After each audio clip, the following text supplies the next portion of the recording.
Caríssimos, caríssimos, olá para vocês, tá? Aqui Thiago Sferman, advogado criminalista e professor nas disciplinas de Direito Penal e Processual Penal, para ter uma conversa, é para ser rápida, tá? Mas vamos ver se vai ser rápido.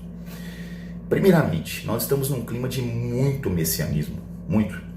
Uma sociedade totalmente desgastada pelas antagonias que são promovidas entre extrema direita e extrema esquerda. E apesar de não gostarem do extremo, desta palavra, eu não preciso que joguem bombas para que eu chame de extremo. Se você joga bomba, eu chamo de terrorismo. Extremo é o que vem acontecendo. Estas forças são capazes de autocrítica. São incapazes de verem um problema no outro com a percepção de superação, com a percepção de propostas. Se eu aponto um problema da esquerda, ela logo vira para a direita e fala, mas a direita. Se eu aponto um problema da direita, esses extremistas logo falam, mas é a esquerda. Se eu falo do holocausto do Hitler, logo vem alguém falar do Mussolini. Meu Deus do céu. E daí? Como é que a gente faz esse negócio? No meio disso tudo, surge o isento. O isento deveria ser uma pessoa aclamada e aplaudida. Assim como é aplaudido o árbitro de futebol, assim como será aplaudido o magistrado que se portar com isenção. Mas aqui, nesse meio, o isento é reduzido a isentão, pejorativamente chamado assim por Eduardo Bolsonaro, da direita, ou alguns da esquerda. Às vezes não é o isentão direitinha, às vezes é um isentão esquerdinha, mas a mais isento por ser isento. Isento por analisar aspectos da realidade e tentar conciliar conclusões com ações. Tentar, na verdade, ver harmonia entre planos, ideias e determinações. O isento, então, quando ele fala, todos olham para ele de modo desconfiado. Quando ele se cala, quer dizer que ele está consentindo, e a atual realidade tem sido propícia para que o senso comum determine verdade ou mentira. Não existe mais pressuposto arbitrário, não existe mais fundamentação, é o achismo eterno e geralmente quem sai de uma discussão é aquele que perde a discussão. E aí o isento não é chamado de tolerante, é chamado de medroso. Preste atenção. Acabam imputando a ele a incapacidade de, no caso, se opor a um determinado argumento, por mais absurdo que seja esse argumento. Na minha rede social, recentemente, após a declaração do Bolsonaro para a imprensa mundial de que a imprensa estava, na verdade, devaneando sobre o coronavírus, uma menina apareceu e argumentou o seguinte: professor, tem a AIDS, o pessoal não preocupa com a AIDS e preocupa com o coronavírus. Eu pensei assim, expliquei para ela, a AIDS, filha, é uma DST, que se transmite por meio de relação sexual. Beijo na boca por si só, não. Se eu beber água onde você bebeu água, eu não pego. Se eu te cumprimentar, eu não vou pegar. Enfim, é desse jeito. Sabe o que ela falou? Ela disse, professor, sejamos realistas. Brasileiro transa muito mais do que cumprimenta. Meu Deus do céu, me ajuda, cara. Deixa eu pegar um negócio ali, beber, pra ver se eu fico do nível dessa menina. Meu Deus do céu. Deu vontade de perguntar para ela, quantas pessoas você cumprimenta por dia, pelo amor de Deus? E daí, por que eu estou tratando essas situações desse modo? Porque dentro dessa estrutura de antagonismos extremos, nós encontramos o petismo exacerbado, que é diferente do petismo propriamente dito. É aquele petismo só lulista, sabe que é o negócio? O olavismo e o bolsonarismo. Boçal. Bolsonarismo boçal. Todos eles veem o outro, aquele que os critica, como inimigos. E para afastar o inimigo vale tudo. O olavismo, então, são palavras de baixo calão. O olavismo, então, pretende despir o outro da própria dignidade para fazer com que o outro se levante e saia. Para fazer com que o outro se cale. Porque o outro é o inimigo e ponto. Dentro dessa estrutura de ideias, não resta espaço para o isento. Porque o isento é aquele que faz uma postagem e deixa para que os seguidores comecem a discutir. E por mais absurda que seja a conclusão de um seguidor, ele se cala em pura tolerância. Para não puxar para si a animosidade e o desprezo daqueles que são extremistas. Isso enche o saco pra caramba. Isso enche o saco, porque às vezes você calado, você sofre a serviço, você sofre o abuso de uma pessoa que está ali na sua rede social. É um verdadeiro absurdo.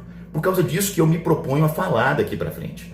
Qualquer pessoa que postar alguma coisa estapafúrdia em algo que eu colocar, eu vou responder, ou vou tentar responder. E não a qualquer pessoa, né? Porque tem raciocínio que não vale a pena nem a oposição. Mas o problema é que o atual estado de coisas promove como certo, promove como raciocínio coerente aquele que não sofre antagonia pela razão. A razão está sendo relegada a plano secundário, exatamente porque essas pessoas estão ganhando voz, estão ganhando vez, estão ganhando adeptos, porque falam muito, enchem a rede social, abarrotam a rede social de ideias absurdas. E nós aqui calados, nós aqui produzindo um artigo ou outro que alcança os doutos, mas pouca declaração pela internet, pelas redes sociais, de modo a alcançar exatamente você que está em casa, você que está sentado. Né? Tem pessoas que são, né, dignas assim de aplausos. Auri Lopes, Marcelo da Rosa, Rosmar, são os técnicos, são aqueles que criticam pontualmente alguma coisa, mas a partir do momento em que eles criticam, são chamados de esquerda e daí você não entende o viés. Você vai criticar quem tem legitimidade de tomar ações para superar um problema. Eu tenho que criticar pontualmente aquilo que o Bolsonaro faz de besteira, porque é ele que tem legitimidade de superar aquele problema. Não adianta você blindá-lo de tudo quanto é jeito, buscando exatamente em comportamentos de outrora essa blindagem. Ah, mas ele está fazendo isso, mas lá atrás fez... O que é isso? Você quer superar o problema ou não quer?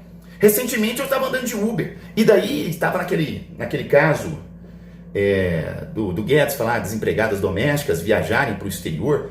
A minha diarista aqui não viaja nem para Aparecida, meu filho, tá? Nem para Aparecida. Quem viaja para o exterior às vezes é a classe média, e com dificuldade.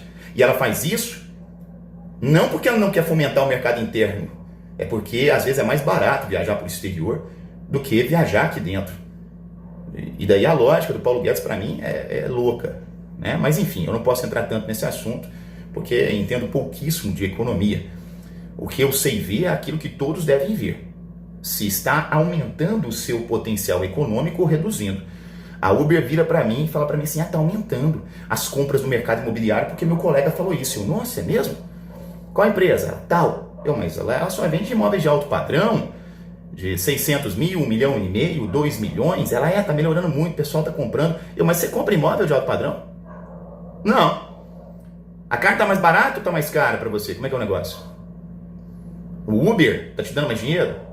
A Uber? Você tem alguma garantia com ela? Você é empregado ou você tem um trabalho? Como é que é o negócio? Tá percebendo a lógica? Porque tem certas questões da sociedade que você olha, claro, para o bem-estar coletivo, mas você deve utilizar essa visão sobre o bem-estar coletivo dentro de um universo em que você está tendo rendimento, filho. Se você não tiver, o mercado, a economia não está legal. Porque você faz parte da maior parte das pessoas e essas pessoas não são as que consomem apartamento de 1,5 milhão, 2 milhões e 3 milhões, tá bom? Então, se você está observando os méritos econômicos a partir da percepção de quem tem tudo, aí é outra coisa. Seja como for, o que eu quero criticar é isso. Sejamos isentos, mas também falemos. Não nos importemos tanto com esse desgaste, não. Porque os absurdos estão ganhando voz e vez exatamente pela nossa falta de presença, pela nossa falta de refutação. E daí coloquem na cabeça, eu já critiquei isso 1000 vezes. Bolsonaro falou para a mídia internacional que era um devaneio da mídia, depois aparece com uma máscara, e daí reflete uma histeria, né? Um absurdo, e depois disso ele aparece lá fora, sabendo que foi diagnosticado ao lado dele praticamente 6% das pessoas que estão infectadas em todo o Brasil, conforme disse ali a mestre da USP lá na CNN. Enfim, é isso que eu quero repassar para você. Reflita mais, pare desse apoio tão militante e entenda que quando você criticar em algum ponto, você não está retirando o seu apoio ao presidente. Você está apenas pensando e refletindo. E se você falar besteira numa rede social, se você utilizar um argumento absurdo, tá? Você vai tomar o que as pessoas chamam de invertida mesmo. Porque pensamentos idiotas da extrema esquerda ou da extrema direita devem ser tratados como tais. São idiotices. E devem ser refutados.